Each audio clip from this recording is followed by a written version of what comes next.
And then here you have the text if you want to share it. Okay. Okay?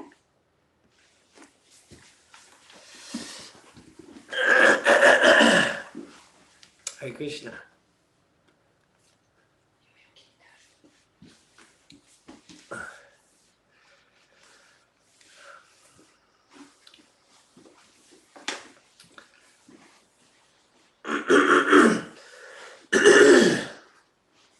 Okay. Today we're going to read from Chaitanya Charitamrita.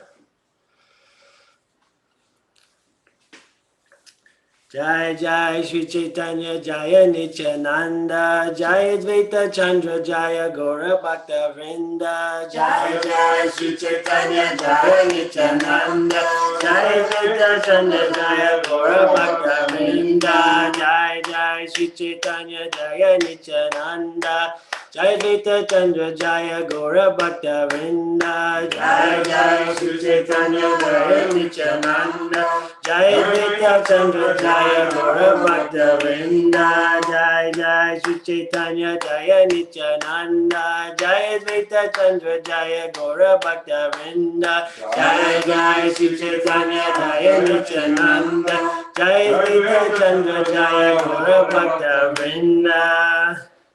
ID 13. Yes, we're going to read Sri Chaitanya Charitamrita Adi Leela, chapter 13, text 39. I can share that. You find it? Oh. Basic. You have the advanced controls. You need my help? No. It's just, okay.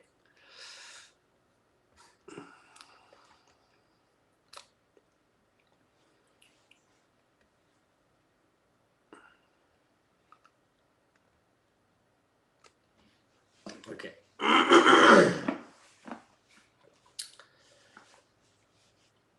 Dvadasa Vatsara Shesha Rahila Nilachale Premavast Sikaila Ashvadana Chale.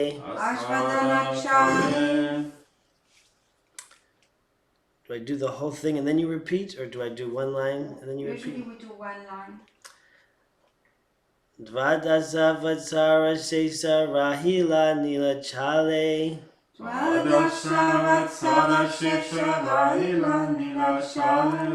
Prema Vasta Sikaila Ashvadana Chale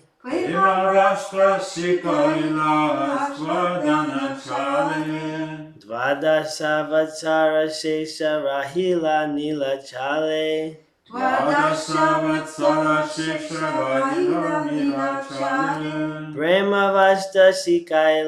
Ashvadana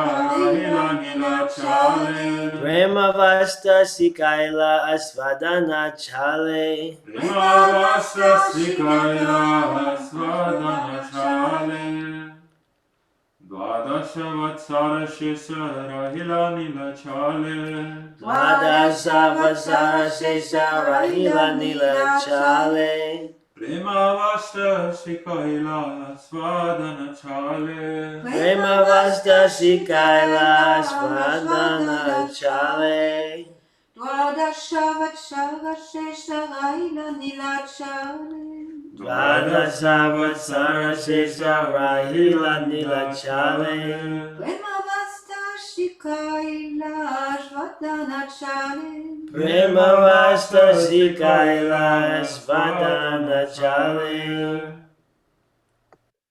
Vadasha Vatsara Shesha Rahila Nilachale Adasha Vatsara Shesha Rahila Nilachale Prema Vasta Shikaila Asvadana Chale Vasta Shikaila Asvadana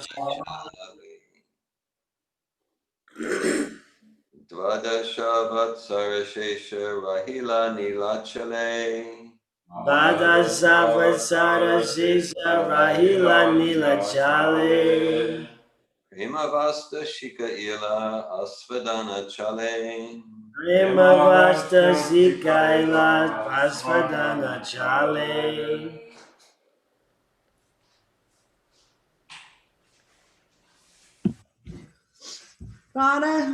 Vada Shava Stara Shesha Rahila Nilachale Vadasha Vatsara Shesha Rahila Nilachale Rema Vashta Shikaila Ashvadana Chale Prema Vasta Shikaila Asvadana Chale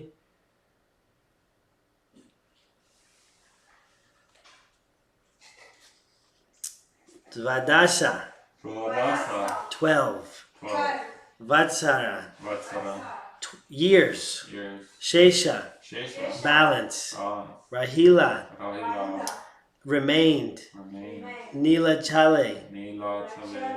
at Jagannath Puri. At Jagannath Puri. Prema Vasta, Premavasta. a state of ecstasy. A state of ecstasy. Shikaila, Shikaila. instructed everyone. Instructed everyone. Ashvadana Chale, Asvadana Chale. under the plea of tasting it himself. Under the plea of tasting it himself. Translation. For the remaining 12 years he stayed in Jagannath Puri. He taught everyone how to taste the transcendental mellow ecstasy of love of Krishna by tasting it himself.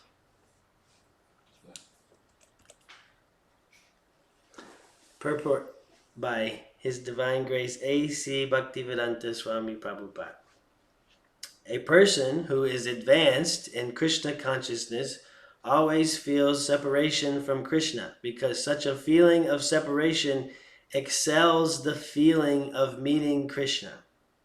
Sri Chaitanya Mahaprabhu, in his last 12 years of existence within this world at Jagannath Puri, taught the people of the world how, with a feeling of separation, one can develop his dormant love of Krishna. Such feelings of separation or meeting with Krishna are different stages of love of Godhead.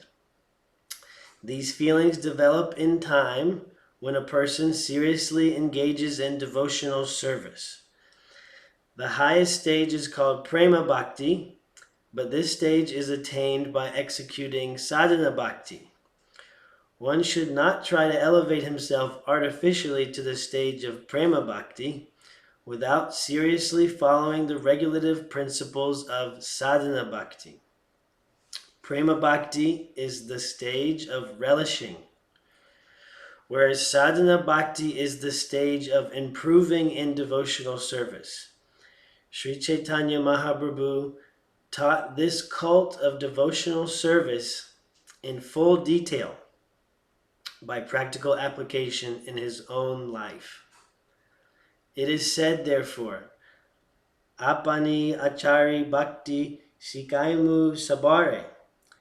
Sri Chaitanya Mahaprabhu is Krishna himself, and in the role of a Krishna Bhakta, a devotee of Krishna, he instructed the entire world how one can execute devotional service and thus go back home, back to Godhead in due course of time. Om Agyanatimirandasya Gnanjana Shilakaya Chakshur Unmilitam Yena Tasmai Shri Gurave Namaha. Namo Vishnu Padaya Krishna Padaya Bhutala Srimati Bhakti Vedanta Swami Niti Namni Namaste Saraswati Devi Gauravani Prachani Nevashisa Sunyavadi Paschatani Satarni. Hare Krishna. Hare Krishna. We'll say who was here. So we have I'm here, Parampara Das. I'm here, Malini and Narayan. And online we have Dear Govinda, Lakshmi Priya at Prabhupada's house there, and Daru, and Fainin, and Lynn Cohen. I think that's it. And then, so this is Sri Chaitanya Charitamrita.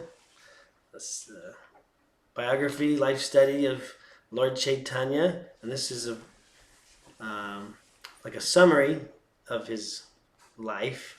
This part of it. Maybe I'll go back and just read the translations a few verses before, just to feel where we are here. So, text 33. Translation is Lord Chaitanya Mahaprabhu lived in the Navadvip area for 24 years, and he induced every person to chant the Hare Krishna Maha Mantra and thus merge in love of Krishna. For his remaining 24 years, Sri Chaitanya Mahaprabhu, after accepting the renounced order of life, stayed at Jagannath Puri with his devotees. For 6 of these 24 years in Nilachala, Jagannath Puri, he distributed love of Godhead by always chanting and dancing. Beginning from Cape Comorin and extending through Bengal to Vrindavan, during these 6 years he toured all of India, chanting, dancing, and distributing love of Krishna.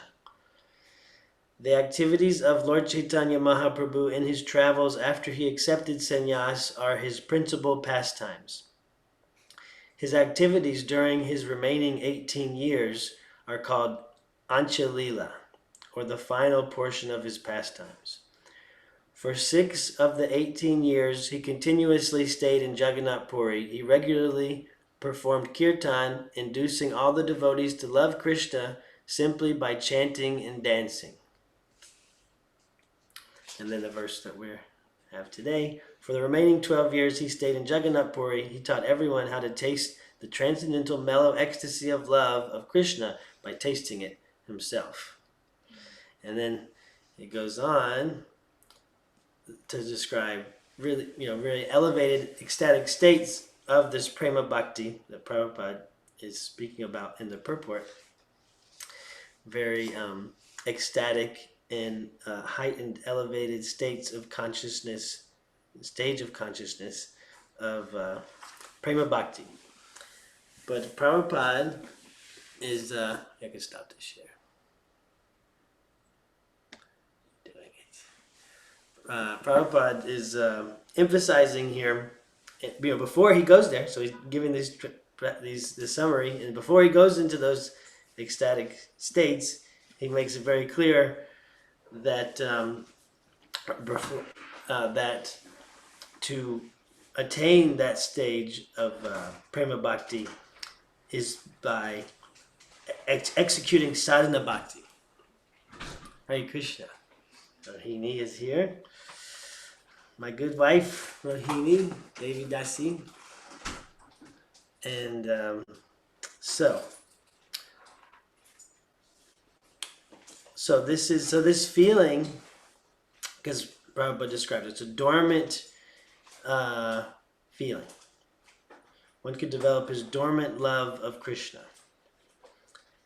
And so it's within us. It's something internal that's sleeping. It's asleep and it's dormant, and it's ready to come out. So it seems that we're spirit soul, and we can choose to just choose prema bhakti, right? That's our natural state. It's our natural state of consciousness. So we're powerful. Nothing can get in the way, and just choose prema bhakti and just live that and just experience that, That's it. And that's possible because it's within us. And at the same time, we can look at like in the Sattva-tov seminars, which everyone here has participated in somehow, and or extensively, actually, everyone here. So So everyone coming in day one of the seminar, the advanced course, for example, everyone could just get into the room and say, okay, everyone, you're powerful. This is your natural state of consciousness to be full of, bliss and power and all these wonderful qualities of the soul. So just do it. Choose it now. That's it. And, motivational, kind of speaking, just like, okay, here you are. This is, you're powerful, you're capable, you're lovable, people like you, you can do it. And just choose it right away. But we see and we've experienced that the process to get there is through following rules and regulations. It starts with ground rules, that the doorway to get to experiencing the bliss of life and of my soul starts with something like being on time in your chair, before the music, or when the bell rings, or not having your cell phone turned on or something like that. So these are like very like what does that have to do with my eternal state of consciousness within my heart? These are very external things to be on time and not have my cell phone on, no side talking or something like that. These are very external actions. What does that get in the way of my prema bhakti? And and then we learn about things manifesting from subtle to gross. So what does the gross matter? If everything goes to subtle to gross, that's the trend of consciousness going from subtle to gross. Then let me just choose prema bhakti, and then prema bhakti will show up in my life, and subtle to gross like that. So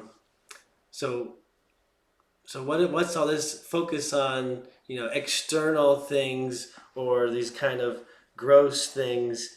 So for in the Sattva seminar, it's those kind of ground rules that set that are the rules and regulations to follow to get to where we want to go internally, our internal state. So we start externally, ground rules, and Prabhupada's giving sadhana bhakti, the rules and regulations of sadhana bhakti. So why start with having to waking up early and minimizing sleep and spending so much time chanting, or not not doing things like eating certain things and performing certain acts. Why so much focus there on external appearance or how you're showing up? If everything's subtle to gross, if the principle is subtle to gross. So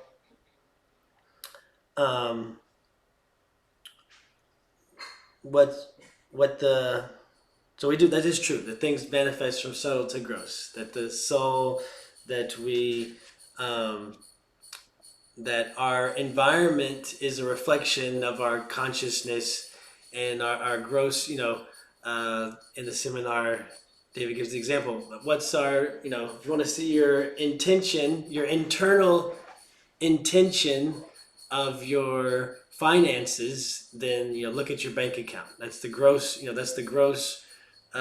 representation of the internal state of our consciousness. Or step on a scale. If you want to see your intention about your body weight, step on a scale. So that is the true principle, that our external surroundings, our environment, and our the gross our gross activities, how we treat others and how we show up to places and how we do anything is a reflection of our internal state.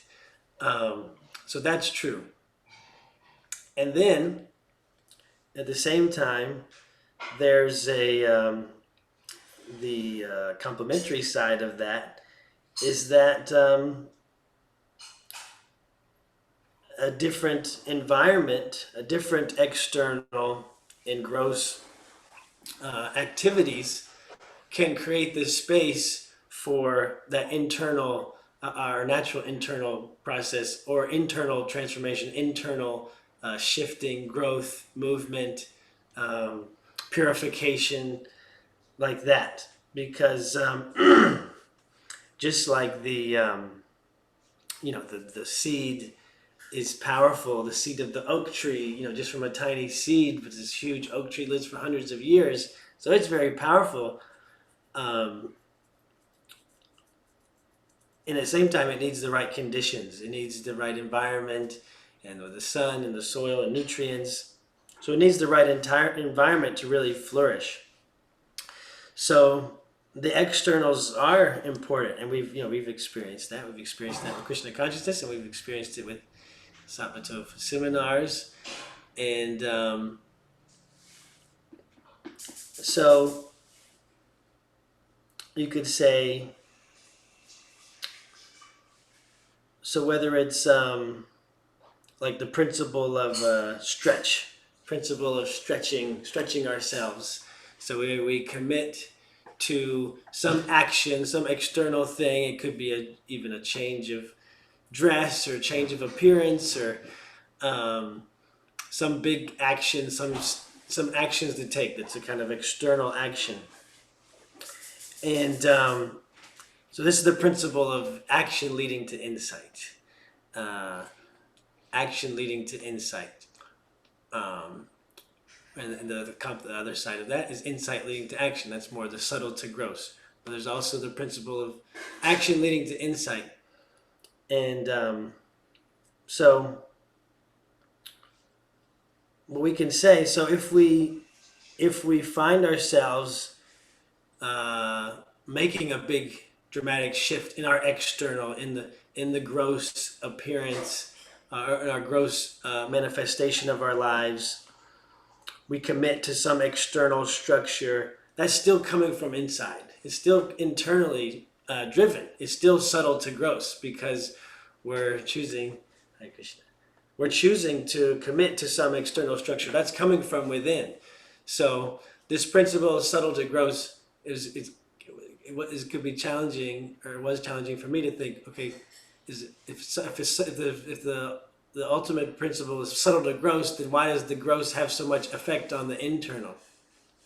But still, it's always subtle to gross, because it's coming from the seed. There's a desire, there's some inspiration, there's something coming from internally that I want to change my environment. I want to commit to this external structure. I want to be here in this seminar. I want the change. That little bit of faith, little bit of shraddha, little faith to commit to something like that, to commit to a stretch, to take it on. So it's always coming from internal, but we can kind of jumpstart it.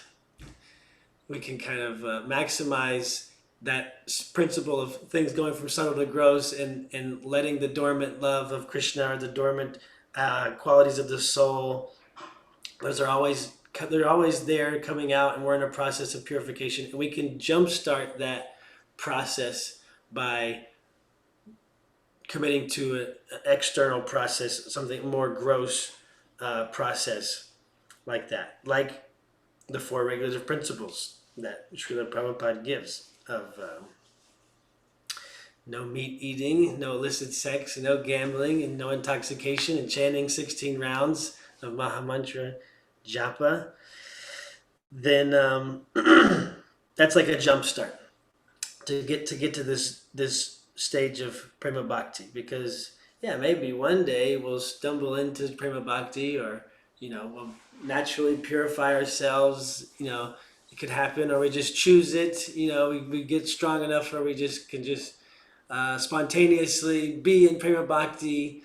That's possible, and it probably will happen if ever, eventually, if we go down the line in eternal time. So, but committing to the to sadhana bhakti is a way to jumpstart, and a way to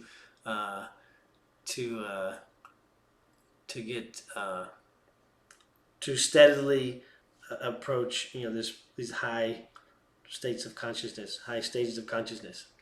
So I had some notes that I wanted to share about that.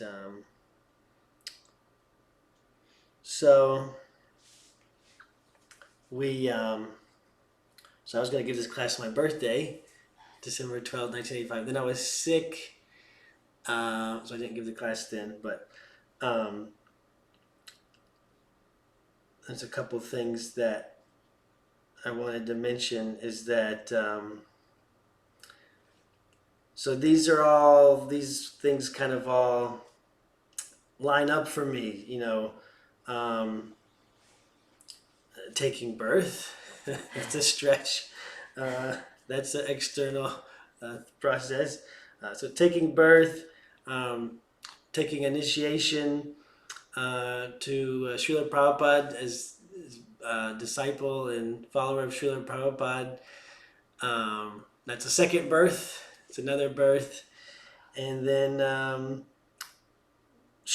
process of stretching, specifically with Savatov seminars, that's another kind of birth. It's another initiation or birth. These are all kind of initiation and births in my life. And so December 1985 was my birth.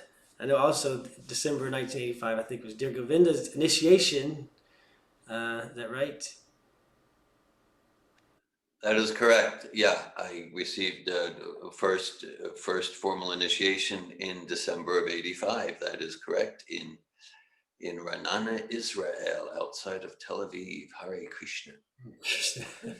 That's interesting to me that you're in Israel taking initiation. I was taking birth, so you were at the second birth there, and I was taking birth, and then we're here in Alachua, Florida, and doing Krishna consciousness stuff. It's just kind of amazing.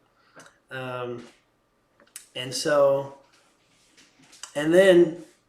that was December 1985, and then December of 2009 was on my birthday was a special day. I think I could say here it was a stretch day in the advanced course seminar. That's my stretch day was on my birthday, and that was another kind of birth. And So, and then another stretch day, and my third advanced seminar was in 2015, so about five or coming on 6 years ago. My third advanced course was another stretch day, and that was another birth. That was like another process where, and actually that was very much about external devotional life, my spiritual identity, an external kind of representation of that. Whenever I was in the thing I was most afraid for people to know in that seminar was that I was a Hare Krishna. That was like, and then I was like, I'm not really a Hare Krishna, I don't identify that way. I identify a different way, but people will see me as a Hare Krishna, and I'm afraid of that. And so it's a very external thing, like how do I look, or what am I talking about, or my activities, and what am I doing? It was very externally focused, and it's kind of seems superficial in a way, but I realized, and going through that process, and then I was part of my stretch was to give class about Lord Chaitanya. I gave a class about Lord Rupa Goswami meeting Lord Chaitanya, and and it described how Lord Chaitanya was just ecstatic love of God, like a bad man, just a wild kind of like a crazy hippie, just dancing in pure love of God. And in the essence of what I was sharing about in that class was basically this, that to get to that stage of consciousness, and while he's in that stage and state of consciousness, he's still counting in the numerical strength of counting Lord Chaitanya and his followers and the Goswamis be very much focused on counting not times, counting mantras, counting how many times they bowed down, offered obeisances. So it was very much practical, grounded, external kind of commitment there too. At the same time of these wild stages of consciousness. Haridas Thakur, who's our Namacharya, meaning that he's our acharya for chanting the holy names. He chanted so many, just constantly, hundreds of thousands of names a day. And Lord Chaitanya told him that you don't need to chant like this. You're a pure state of consciousness. You're in this prema bhakti state. You don't need to keep chanting like this. But Haridas Thakur was committed to this process of sadhana bhakti. And it reminds me of in this seminar, like whenever we're getting towards the end of the seminar and in those ecstatic states of consciousness of construct qualities and the qualities of the soul coming out. And then we're reminded that, okay, remember what got you here. Remember how we got to this place. Remember the commitment to excellence and the ground rules and keeping your phone turned off and no side talking. Like, remember those little things are what got you to this state of bliss and transformation. And so, like, to keep committed to that and keep steady with that. So even if we get the taste of prema bhakti and even as a state of consciousness, or move into the stage of prema bhakti, then it's still recommended to, and the acharyas show us from Srila Prabhupada to Lord Chaitanya to Krishna himself, that even if you attain the stage of prema bhakti, to still remember what got you there. Remember to remember what created the space, created that environment for that natural dormant love of Krishna to awaken and to manifest. And so we really don't need to worry about anything else except sadhana bhakti. We don't need to worry about prema bhakti or attaining that, because even if we do attain it, well, we should just keep doing sadhana bhakti. So really all we need is very simple. We just need to focus on sadhana bhakti, and starting with the 4 regulative principles, chanting 16 rounds, and doing it sincerely and honestly and humbly, and then everything else will be taken care of. So there was, so for me, I remember this, I was very caught up on external. Seemed superficial. I actually remember getting feedback about around that time when I was in the advanced course, kind of superficially. People experienced me that way, superficially, and I experienced myself that way too. And I was kind of, this is, what does this really matter? But then I realized that, for me, I realized how much it was really a stumbling block and really getting in my way internally, that this external manifest, I was so afraid for people externally to see me as a Hare Krishna, that it was a stumbling block for me surrendering internally. So for me, it was like to surrender to, people think I'm a Hare Krishna, and then that was so scary, But then once I surrendered to that, and then I had the experience of, oh, are you a Hare Krishna? And I say, well, yeah. I mean, some people I might explain more, but some people I surrender to just like, yeah, yep, that's right, you got it, and that was such a big surrender, a big movement that um, wasn't took away that fear, that charge of people seeing me for something that I am, but I'm not really. Blah, blah, all this stuff. Just really simplified and cut it all away, and just like yeah, I'm a Hare Krishna, and that created a space internally for me to surrender more internally to this process of Krishna consciousness, and cleared the way to surrender to Srila Prabhupada and commit to that external, to that structure, to that process. And so yeah, these things, these I gave a class on Vaishnava appearance, and I know that Lakshmi Priya gave such a extensive class, Bhakti skills class on tilak, the importance of wearing tilak. And I wish I'm not wearing tilak right now, but these appearances, it's like surrendering.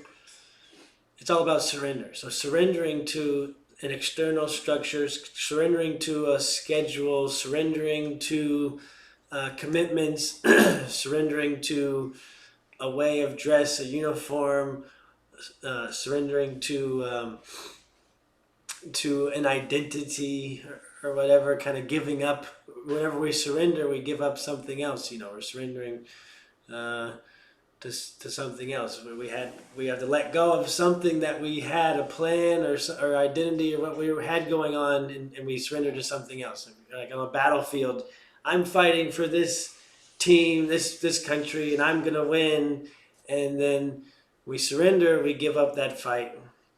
We give up that goal we had of defeating the enemy or fighting, or even the identification. Then we're not that soldier anymore. We're not that soldier on the battlefield anymore. Now we're a prisoner of war. Or we're detained.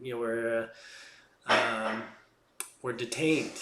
So we give up something. So we're on the battlefield of life. We're fighting.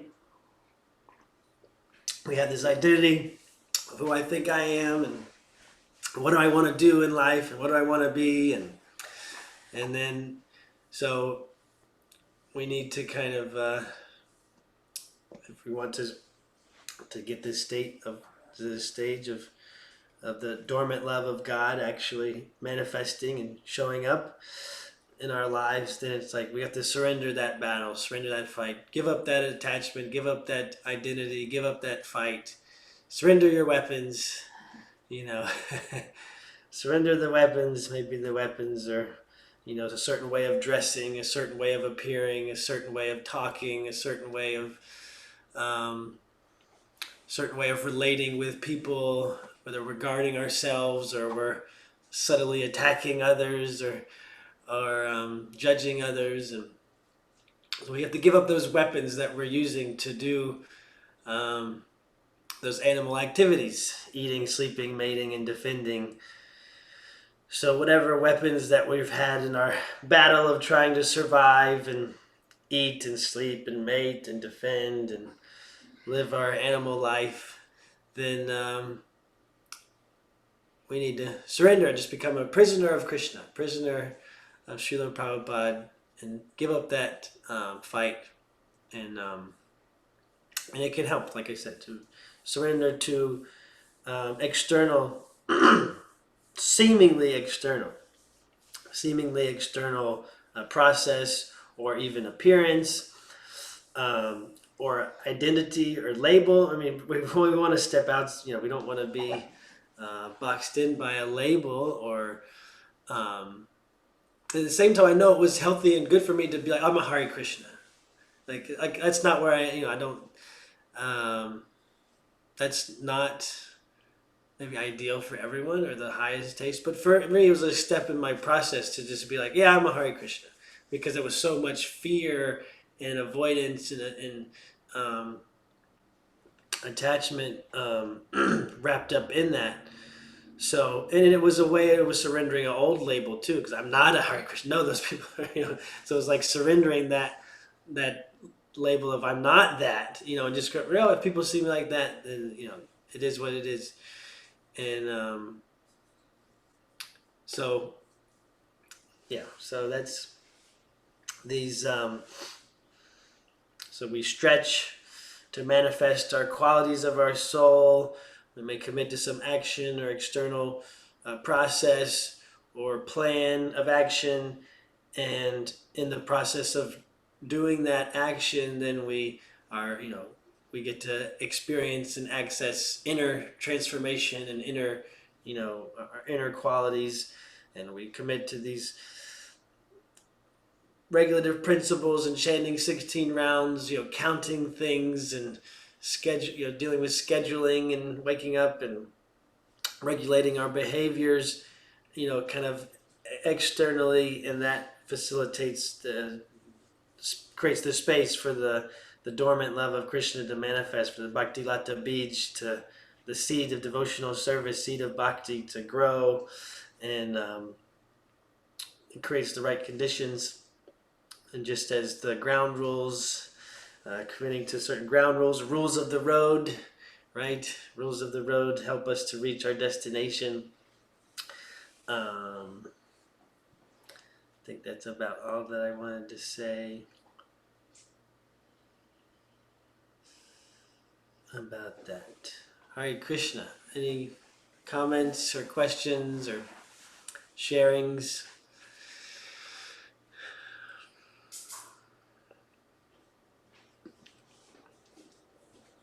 I really appreciate your class. The part about like being prisoner of Srila Prabhupada. No, you don't need to do that. Being prisoner of Prabhupada, and also the part about, we have mannerism, and we have like Gaetano Gauda will say like our little persona, our little cartoon character, and how this is so much in the way of devotional service, because the process is about letting go of identification. But all those persona, opinions. Yesterday I was speaking with Narayan about someone, and I was wondering, like sometimes people have an opinion about something, and even if you prove, like if you have thousands of proofs that they are not correct about, even factual, like it's so hard to let go. And so I appreciate the way you presented that aspect of, that's a really important aspect of spiritual life, is to let go of gross identification, but also subtle identification. Yes. The gross identification, I'm not this body, like in a sense, it could be, even so, I don't realize it after so many years, but it seems like easier. But the subtle identification, the identification with the mind, intelligence, and false ego, those seems to be like so ingrained, because they don't even disappear we keep them life after life, so they are there for a long time. Right. Yeah. So I just appreciate the way you presented it. Yeah, and it's a very practical thing, and it can be even a very personal growth thing, or very leadership training kind of thing, like the way our body language and the way we speak, and you speak about opinions, but I'm just thinking about that. Just think about those kind of, just focus on that. The, like you said, mannerisms and just way of appearing and holding ourselves or whatever like that. And I can remember getting coaching from you about the way I speak, the tone of voice, or my quality of my voice and my appearance and things like that. Just on a very nothing was spiritual, in the realm, but it was about just kind of showing up in life and getting those qualities of myself more manifested. And and we can see that Prabhupada even gives us a way to do that. We call Prabhu instead of dude or man, or there's a different energy there, and there's something to give up, about our way of interacting, or Mataji or mother, folded hands, not shaking hands, or regular greeting each other with dandavats and pranams, and so he gives. There's a whole process even for things like that, and and so our opinions, um, right, our characters. That we have so much. It's a very practical kind of. It's a very practical, real world,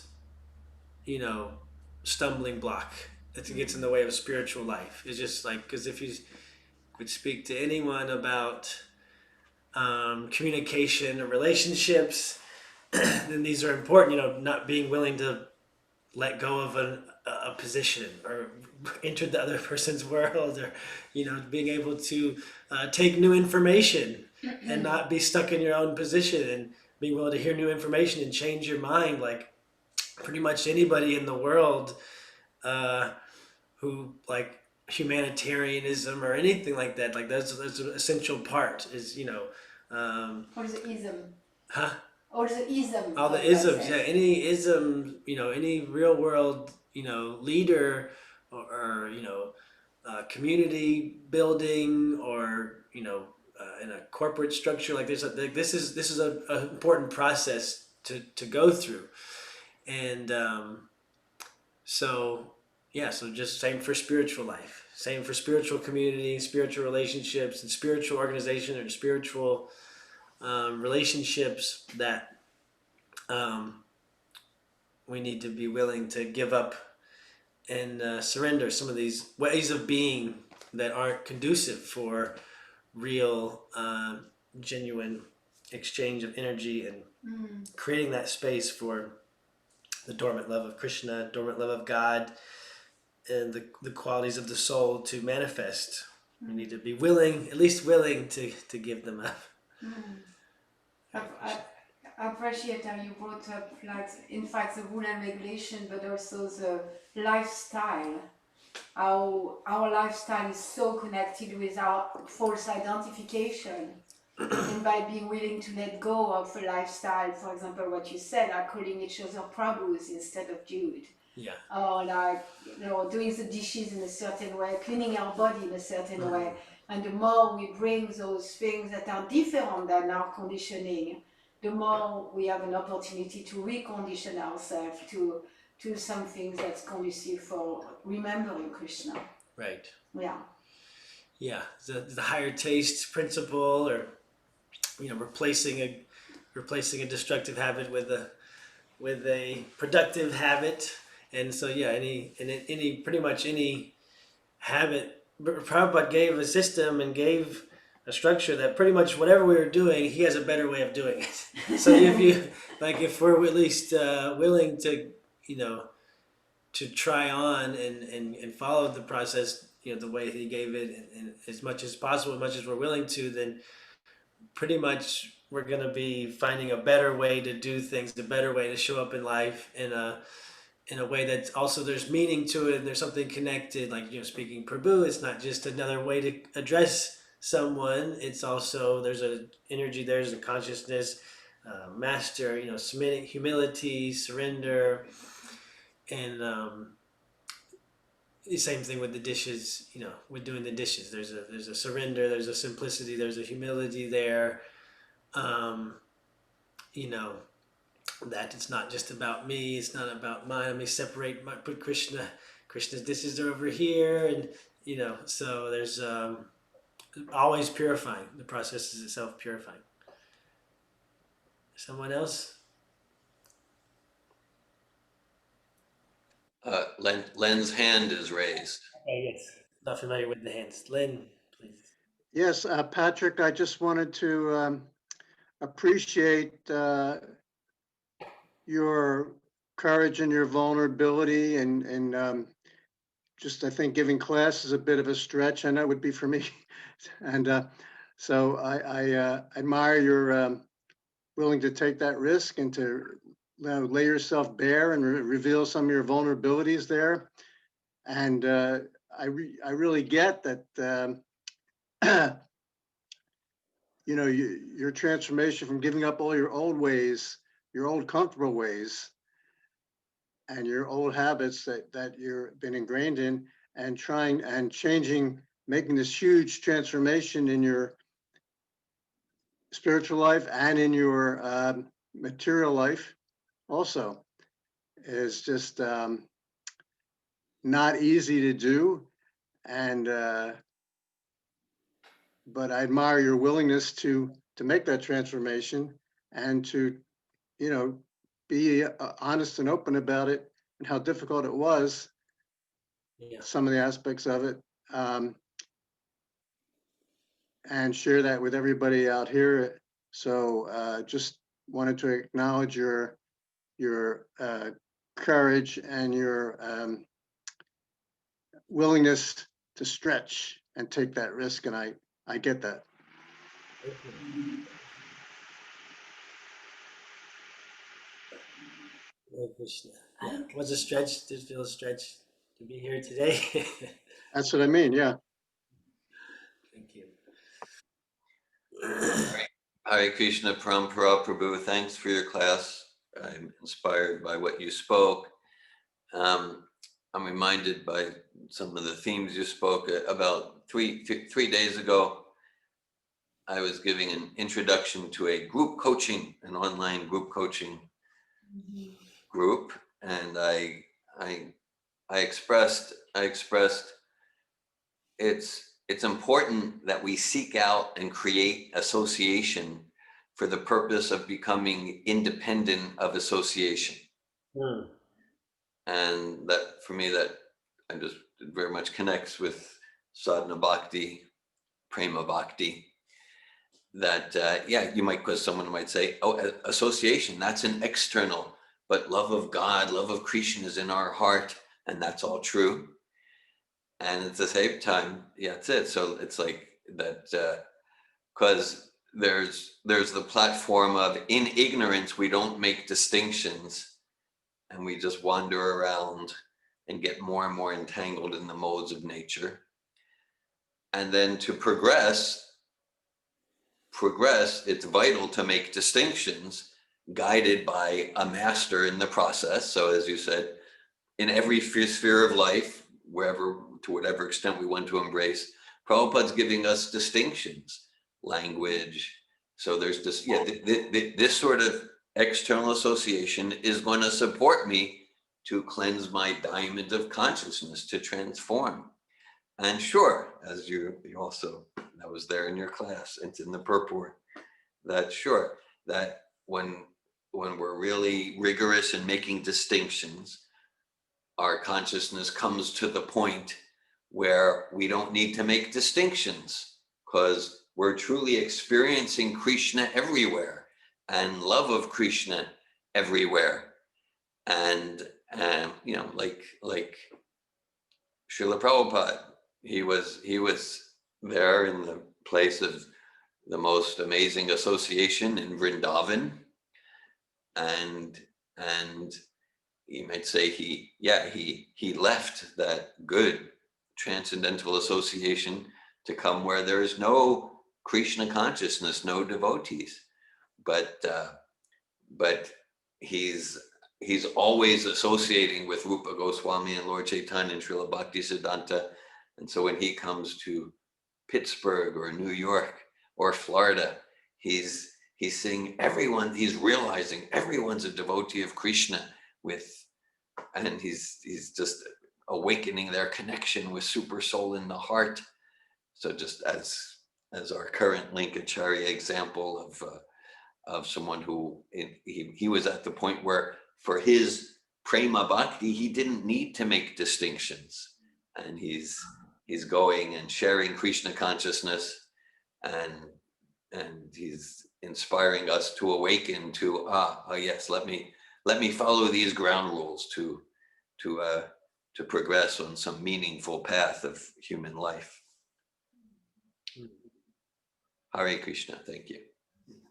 Yeah, I appreciate that.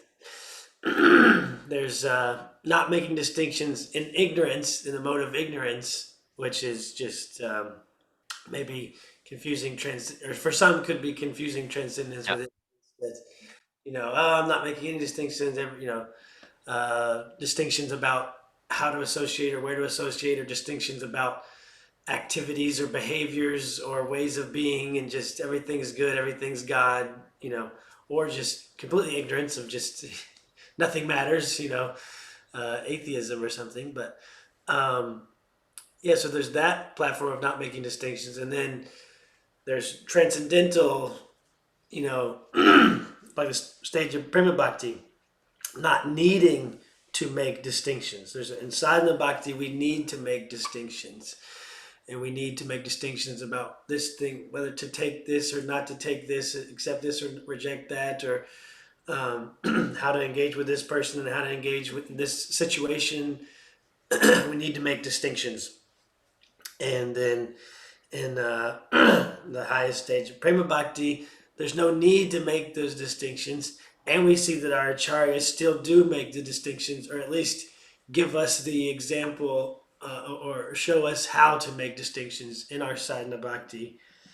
And the distinction that Prabhupada gives in the purport, that prema bhakti is the stage of relishing, whereas sadhana bhakti is the state of improving in devotional service. So sadhana bhakti, it's really practicing. We're practicing and improving and working on it, and then prema bhakti is the stage of relishing.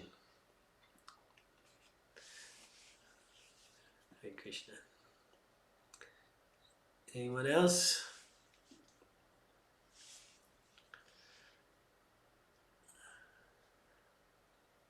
Thank you all for hearing.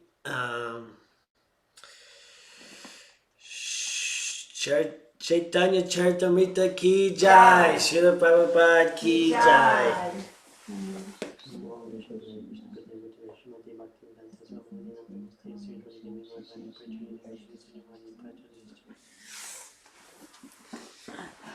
You do it? Okay. Joy, joy, joy.